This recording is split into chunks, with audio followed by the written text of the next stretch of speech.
जय हिंद। मैं नीरज चौधरी, अस्मिता स्टडीज में आपका स्वागत है। और आज का जो क्लास है वो फिजिक्स का ऑब्जेक्टिव क्लास होने वाला है। और ये जो क्लास है वो इलेक्ट्रोस्टैटिक्स का है। यानी इलेक्ट्रोस्टैटिक्स से जो ऑब्जेक्टिव बनता है, जो वीवीआई क्वेश्चन बनता है एग्जाम के पैटर्न के लिए, वो सारा क्वेश्चन आज इसमें दिया गया है। यानी आप लोग ध्यान से अच्छा से देखिएगा। और कहीं पर अगर कोई दिक्कत हो तो कॉमेंट बॉक्स आप लोग के लिए खुला हुआ है, कॉमेंट बॉक्स में कॉमेंट जरूर कीजिएगा। चलो हम लोग बढ़ते हैं क्लास की ओर, देखते हैं क्या क्या है। और ये सब ऑब्जेक्टिव को जो है ना आप लोग ध्यान दीजिएगा और कोशिश कीजिएगा ना कि कॉपी में अगर ऑब्जेक्टिव लिखा जा सके तो लिख लेना इसको। देखो, मेरा पहला ऑब्जेक्टिव है कि इनमें से कौन विद्युत क्षेत्र एक्स अक्ष की दिशा में हो तो समविभव तल होगा। याद रखना, अगर एक्स अक्ष देगा ना तो जिसमें एक्स अक्ष नहीं होगा उसमें टिक लगा देना। अगर वाई अक्ष होगा दिया होगा, जिसमें वाई नहीं होगा उसमें टिक लगा देना। और जिसमें जेड अक्ष का चर्चा करेगा तो जिसमें जेड नहीं होगा उसमें टिक लगा देना। इसमें क्या है, एक्स का चर्चा कर रहा था, जिसमें एक्स नहीं वो मेरा आंसर होगा। तो एक्स किस में नहीं है भाई, तो एक्स मेरा ऑप्शन नंबर बी में मेरा नहीं है, तो मेरा आंसर कौन हो जाएगा, ऑप्शन नंबर मेरा बी मेरा सही हो जाएगा। ठीक है, ध्यान से देख भाई, पहला में क्या एक्स दिया हुआ है तो पहला मेरा नहीं होगा, तीसरा में क्या एक्स दिया हुआ है तीसरा मेरा नहीं होगा, और चौथा में तो कुछ बात ही नहीं है। और बी में क्या है मेरा वाई जेड, इसमें एक्स नहीं, तो मेरा ऑप्शन नंबर बी मेरा करेक्ट हो जाएगा। ठीक है, आगे देखो अगला क्वेश्चन। देखो अगला क्वेश्चन क्या बोल रहा है, कह रहा है कि इनमें से कौन विद्युत क्षेत्र की तीव्रता का मात्रक है। विद्युत क्षेत्र का तीव्रता बोल रहा है, तो विद्युत क्षेत्र की तीव्रता का फॉर्मूला बचा है E बराबर एफ बाई क्यू होता है। एफ बाई क्यू होता है, तो यार बल के लिए क्या होता है, न्यूटन होता है, आवेश के लिए कूलम होता है, तो इसको तो लिख सकता है न्यूटन पर कूलम या न्यूटन कूलम का इनवर्स, तो यही लगा सकता है। तो मेरा ऑप्शन कौन सही हो जाएगा, ऑप्शन मेरा हो जाएगा ऑप्शन नंबर डी मेरा करेक्ट हो जाएगा। बात समझ रहे हो, विद्युत क्षेत्र की तीव्रता का ऐसा ही मात्रक होता है, न्यूटन कूलम इनवर्स होता है। ठीक है, आगे देखें अगला क्वेश्चन कह रहा है बच्चा कि स्थिर विद्युत क्षेत्र होता है, तो ये सबको पता है कि स्थिर विद्युत क्षेत्र क्या होता है, ये संरक्षी होता है, कंजर्वेटिव होता है। याद रखना स्थिर विद्युत क्षेत्र क्या होता है, संरक्षी। ऑप्शन में मेरा कौन सही हो जाएगा, ऑप्शन मेरा बी मेरा करेक्ट हो जाएगा। आगे देखो, आगे कह रहा है कि हाँ ये क्वेश्चन देखना, बड़ा झकास क्वेश्चन। ये कह रहा है कि वायु में गोलीय चालक की धारिता समानुपाती होता है। अरे गोलीय चालक की धारिता, तो मान ले तुम्हारे पास में गोलीय चालक है, तो इसकी जो धारिता, मान ले बड़े कर त्रिज्या आर है, तो इसकी जो धारिता होगी ये 4 pi epsilon naught into R के बराबर होता है। अब बच्चा ये तेरा नियतांक है, ये कांस्टेंट है, तो इसको जो हटा देगा तो 80 समानुपाती क्या हो गया आर। इसका मतलब गोलीय चालक की जो धारिता होती है गोला के त्रिज्या के समानुपाती होता है, तो ऑप्शन मेरा क्या हो जाएगा, तो गोला के त्रिज्या के समानुपाती हो जाता है। बात समझ रहे हैं, कहीं पर कोई दिक्कत होगा तो बच्चा कमेंट बॉक्स खुला हुआ है, कमेंट बॉक्स में तू लोग कमेंट जरूर मार देगा। अगला देखना, अगला क्वेश्चन कह रहा है कि जब समांतर पट्टिका वायु संधारित्र के पट्टिकाओं के बीच की दूरी को बढ़ा दी जाए, तो भाई रे दूरी बढ़ा देगा तो धारिता का मान क्या होगा, घट जाएगा। कारण समझ, ये जो सी जो होता है ना वो एप्सिलॉन नॉट ए या बट्टा में क्या होता है डी, अगर दूरी को बढ़ाओगे तो धारिता का मान क्या हो जाएगा, घट जाएगा। तो इसका आंसर ऑप्शन नंबर कौन हो जाएगा, ऑप्शन नंबर सी करेक्ट हो जाएगा, यानी कि धारिता मेरा घट जाता है। बात समझ रहा है, कहीं डाउट हो कहीं पर कोई दिक्कत हो कमेंट बॉक्स खुला हुआ है, कमेंट बॉक्स में कमेंट जरूर करेगा तू लोग, जो बात है ठीक ना।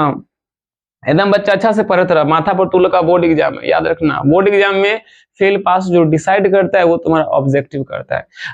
थ्योरी में पता है थ्योरी में नंबर कैसे आता है, सो थ्योरी में नंबर कटने का चांस होता है, पर ऑब्जेक्टिव में क्या होता है बच्चा, ऑब्जेक्टिव में नंबर कटने का कोई चांस नहीं होता है। जो टिक लगाएगा अगर वो सही है तो उसका नंबर तुझे मिलेगा ही, जो आता है। ऐसा थोड़ी है कि कोई क्वेश्चन 1 नंबर का है, अगर मान लो कोई तो टिक लगा देता तो आधा नंबर दे देगा या आधा नंबर काट लेगा, ऐसा नहीं होता। इसमें जो टिक लगाए अगर वो सही है तो उसका पूरा नंबर का मार्किंग तुझे मिलेगा। तो ध्यान से देखिएगा, कहीं पर कोई दिक्कत होगा तो जरूर बताएगा मुझे। मैं नीरज चौधरी तेरी हर समस्या का समाधान करूंगा। हाँ, तो इसका आंसर क्या होगा बच्चा, तो इसका आंसर हो जाएगा दूरी। इसका आंसर अगर दूरी बढ़ाओगे ना तो धारिता का मान क्या होगा, धारिता का मान घट जाएगा, यानी ऑप्शन नंबर सी मेरा क्या हो गया, तो करेक्ट हो गया। आगे देखो अगला क्वेश्चन कह रहा है कि समांतर पट्टिका संधारित्र में जब वायु के स्थान पर उच्च परावैद्युत नियतांक का एक माध्यम को रखा जाए तब संधारित्र की धारिता क्या होता है, बढ़ता है। ऑप्शन नंबर ए मेरा क्या हो जाएगा, करेक्ट हो जाएगा। आगे बढ़ो, अगला क्वेश्चन देखा, अगला क्वेश्चन क्या कर रहा है, अगला क्वेश्चन बच्चा कह रहा है कि विभिन्न धारिता वाले 3 संधारित्र में श्रेणी क्रम में जोड़ा गया है तो संधारित्र पर आवेश का मान क्या होगा? सब पर समान होगा, सब पर सेम होगा। तो आंसर क्या होगा मेरा? ऑप्शन नंबर कौन से हो जाएगा? ऑप्शन नंबर ए मेरा करेक्ट हो जाएगा। सब पर क्या होगा? तो समान होगा। आगे देखो, आगे देख, आगे कह रहा है कि संधारित्र के समांतर संयोजन में जो राशि प्रत्येक संधारित्र के लिए समान रहती है वो होता है। तो भाई रे संधारित्रों के समांतर क्रम संयोजन में सब राशि पर, सब संधारित्र पर जो राशि समान होता है वो तुम्हारा क्या होता है? तो सबको पता है बच्चा, वो क्या होता है? विभवांतर। ऑप्शन नंबर मेरा सी क्या हो जाएगा? करेक्ट हो जाएगा। श्रेणी में सब पर आवेश बराबर होता है और समांतर में सब पर विभवांतर बराबर होता है। आगे देख, अगला क्वेश्चन देख क्या बोला। अगला क्वेश्चन कह रहा है कि वायु में गोली चालक की धारिता समानुपाती होता है। तो भाई क्वेश्चन रिपीट कर गया। तो गोली चालक की जो धारिता होती है वो गोला के त्रिज्या के समानुपाती, यानी ऑप्शन में मेरा कौन से हो जाएगा? ऑप्शन में मेरा बी मेरा करेक्ट हो जाएगा। आगे आओ, अगला देख। अगला बच्चा कह रहा है कि जब समांतर पट्टिका वायु संधारित्र के पट्टिकाओं के बीच में दूरी बढ़ा दी जाती है तो धारिता का मान, ये क्वेश्चन फिर से रिपीट हो गया। धारिता का मान क्या? दूरी बढ़ाएगा तो धारिता का मान ऑलरेडी बढ़ जाएगा। मेरा ऑप्शन कौन से हो जाएगा? ऑप्शन मेरा ऑप्शन नंबर ए मेरा करेक्ट हो जाएगा। चल झक्कास, कहीं लगे कोई दिक्कत तो चलो कमेंट बॉक्स खुला हुआ है, कमेंट बॉक्स में कमेंट जरूर करेगा। ये क्वेश्चन कह रहा है कि समांतर पट्टिका वायु संधारित्र में जब वायु का स्थान पर उच्च पर, ये भी क्वेश्चन रिपीट हो गया। इसका आंसर क्या होगा? तो इसका आंसर बच्चा कथी हो जाएगा? इसका आंसर हो जाएगा बढ़ जाता है। ऑप्शन नंबर ए इसका करेक्ट हो जाएगा। ये याद करना कि C बराबर क्या होता है? C बराबर एप्सिलॉन नॉट ए बट्टा क्या होता है? डी। और इसको तो लिख सकता है C बराबर K into epsilon not a बट्टा डी, जहां K क्या परावैद्युतांक होता है। अगर K का मान बढ़ेगा तो बच्चा C का भी मान क्या हो जाएगा? बढ़ जाएगा। मेरा ऑप्शन नंबर ए मेरा करेक्ट हो जाएगा। आगे आओ, अगला देखा, अगला क्या बोला। अगला कह रहा है बच्चा कि विभिन्न धारिता वाले 3 संधारित्र में श्रेणी क्रम में जोड़ा गया हो तो संधारित्र पर आवेश क्यों समान रहता है? ये क्वेश्चन रिपीट हो गया तुम्हारा। तो ऑप्शन नंबर कौन सा है? ऑप्शन नंबर ए मेरा सही हो जाएगा। आगे आओ, कह रहा है संधारित्र के समांतर संयोजन में जो राशि प्रत्येक के लिए समान, समांतर बोल रहा है तो विभवांतर का मान सबके लिए क्या होगा? समान हो जाता है। ये सब क्वेश्चन बच्चा रिपीट चल रहा है। अच्छा, यदि कोई संधारित्र उपलब्ध हो तो उसके समूह में उच्चतम धारिता प्राप्त होता है। भाई उच्चतम धारिता प्राप्त कैसे होता है? तो जब उसे तू कितना जोड़ेगा? समांतर में। देख ले, अगर श्रेणी में जोड़ता है तो 1/CS होता है, 1/C1 plus 1/C2 plus 1/C3, ये बच्चा श्रेणी में होता है।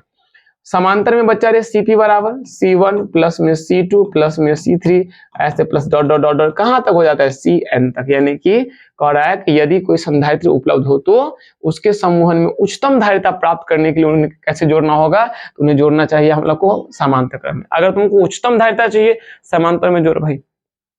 आगे देखो, अगला देखा, अगला क्वेश्चन क्या बोला। अगला क्वेश्चन कह रहा है बच्चा कि किस पदार्थ का प्रवैद्युत नियतांक हमेशा अधिक होता है? यानी किसी पदार्थ का जो प्रवैद्युत नियतांक होता है हमेशा अधिक होता है। कितना से भाई? तो हमेशा अधिक होता है, 1 से ज्यादा होता है। याद रखना, हमेशा 1 से ज्यादा होता है। किसी प्रवैद्युत पदार्थ का प्रवैद्युत नियतांक हमेशा 1 से अधिक होता है।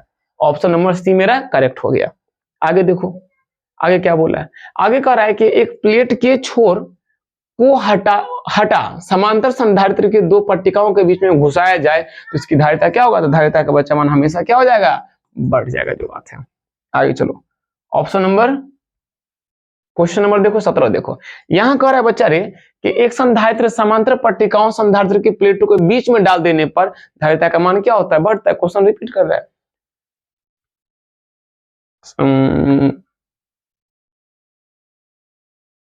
क्वेश्चन रिपीट कर रहा है, बढ़ता है। ऑप्शन ए मेरा करेक्ट हो जाएगा। आगे आओ, कह रहा है कि एक समांतर पट्ट संधारित्र के पट्टिकाओं के बीच में वायु को हटाकर एल्युमिनियम की एक पत्ती को रख दिया जाए तो संधारित्र का मान, भाई दोनों प्लेट के बीच में कुछ अगर तू रखेगा तो धारिता का मान हमेशा बढ़ता है। आंसर क्या होगा? आंसर ऑप्शन नंबर ए मेरा करेक्ट हो जाएगा। ठीक है, आगे आओ, अगला देख भाई, अगला क्या बोल रहा है। एक संधारित्र समांतर पट्टिकाओं संधारित्र की प्लेटों के बीच में डाल देने पर धारिता का मान, सेम प्रोसेस। एक संधारित्र समांतर पट्टिका संधारित्र के प्लेटों के बीच डाल देने पर भाई मान क्या होगा? बढ़ जाएगा। मान तुम्हारा बढ़ जाता है। ऑप्शन नंबर बी मेरा करेक्ट हो गया।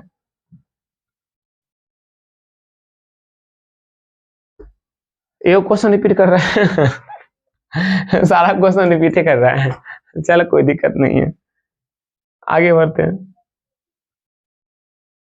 कह रहा है एक ही पदार्थ के दो धातु के गोले, हाँ ये क्वेश्चन देखना, एक ही पदार्थ के धातु के दो गोला ए तथा बी दिया गया।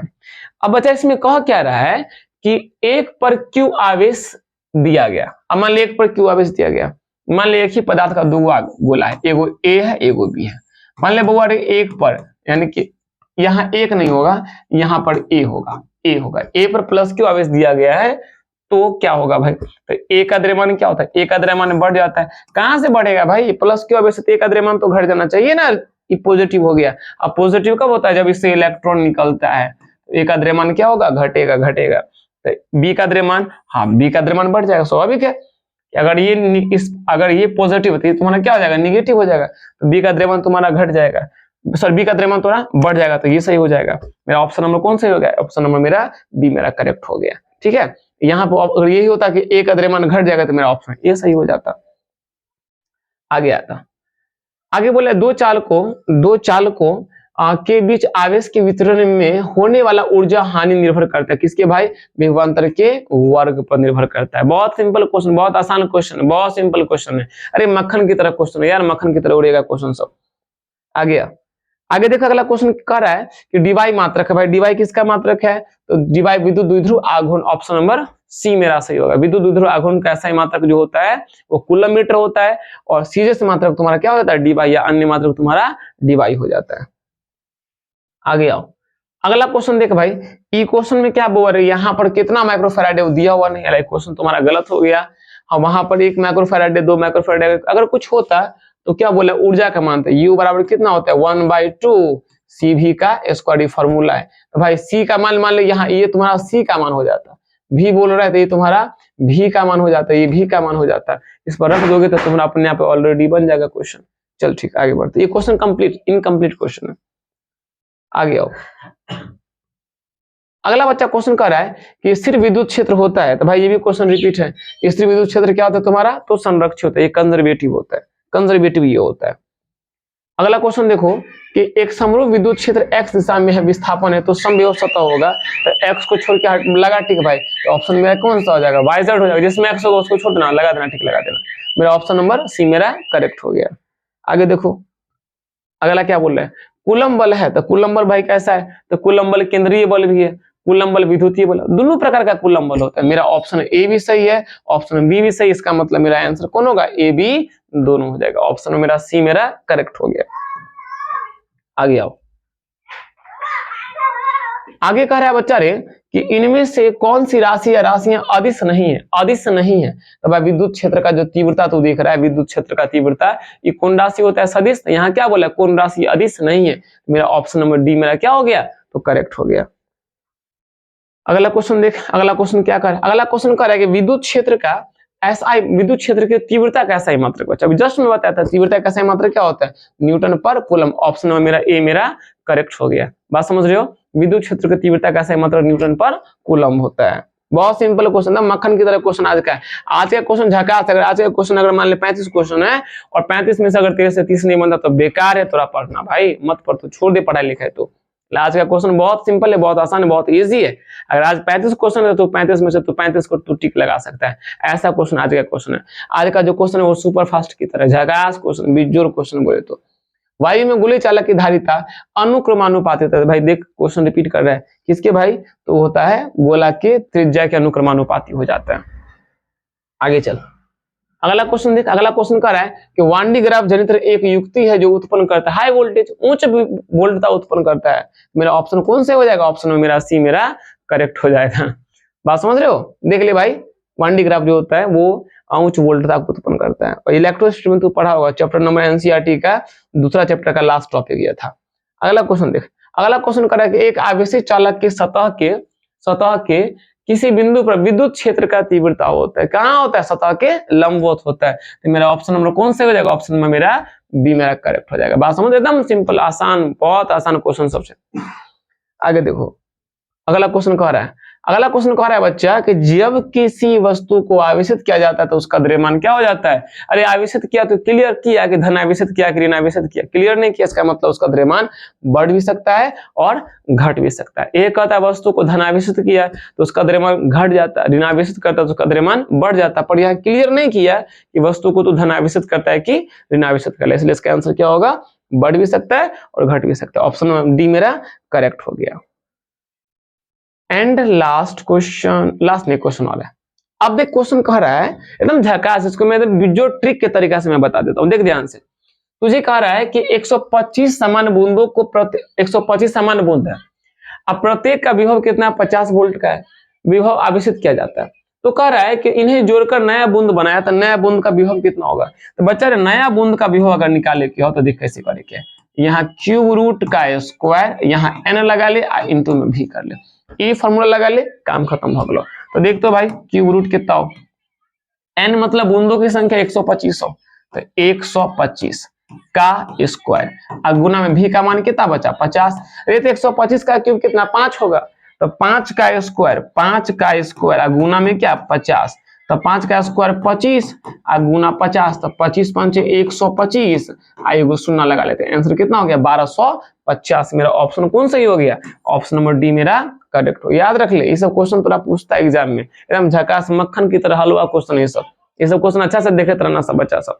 ऐसे बोलेगा ना 125 वर्षा के बूंद को मिला के वो बड़ा बूंद बनाया, प्रत्येक की धारिता 5 माइक्रोफैराड है, तो बड़े बूंद की धारिता कितना होगा। अगर धारिता बच्चा पूछता है तो धारिता के लिए फॉर्मूला होता है सीरियस बराबर यहाँ पर क्यूब रूट कर लेना, यहाँ n इंटू सी कर लेना। अरे n मान ले 125 हो तो 125 लगा देगा तो 5 निकलेगा, सी का मान दे देगा 5 दे देगा तो 5 25, 25 माइक्रोफैराड हो जाएगा। एकदम सिंपल क्वेश्चन है। अगला क्वेश्चन देखा, अगला क्वेश्चन क्या कर रहा है, ये बच्चा ये फॉर्मूला को पहले नोट कर लेना, ये फॉर्मूला का स्क्रीनशॉट ले लेना, या ये फॉर्मूला को तू लोग नोट कर लेना। अगर विभव निकालना होगा तो इससे निकालेगा और धारिता निकालना होगा तो तू लोग इससे निकालेगा। आगे आओ, अगला क्वेश्चन देख क्या बोल रहा है। अगला क्वेश्चन कह रहा है, हाँ देख ले यही वाला अभी जस्ट मैंने बोला था, मैं जस्ट अभी बताया था ना, वही क्वेश्चन आ गया, वही क्वेश्चन आ गया बच्चा। देख क्या बोल रहा है, कह रहा है कि 64 बूंद को मिलाकर सीरियस अगर निकाले को बउआरी तो यहाँ पर क्यूब रूट कर सी कर अगुना, सॉरी यहाँ पर n कर अगुना में क्या कर देगा सी, तो देख क्यूब रूट कर ले, n कितना बचा रे n हो 64, सी के मान कितना हो, सी के मान तो रहा हो 5 दिया हुआ है, तो 64 मतलब 4 चौका 16 चौका 64, तो यहाँ पे कर ले 4 अगुना में कितना 5, तो कितना भगलो 20 माइक्रो फैराड। मेरा ऑप्शन कौन सा हो जाएगा, ऑप्शन में मेरा बी मेरा करेक्ट हो गया। तो याद रखना बहुत सिंपल क्वेश्चन, हलवा क्वेश्चन है, ठीक ना। जहाँ कहीं पर दिक्कत हो तो बताना। आज का तुम्हारा 36 का क्वेश्चन कंप्लीट हो गया। अगर कोई दिक्कत हो, कोई क्वेश्चन लगे सर से पूछना चाहिए तो कमेंट बॉक्स तुम लोग के लिए खुला हुआ है, कमेंट बॉक्स में कमेंट जरूर करेगा। बहुत बहुत धन्यवाद।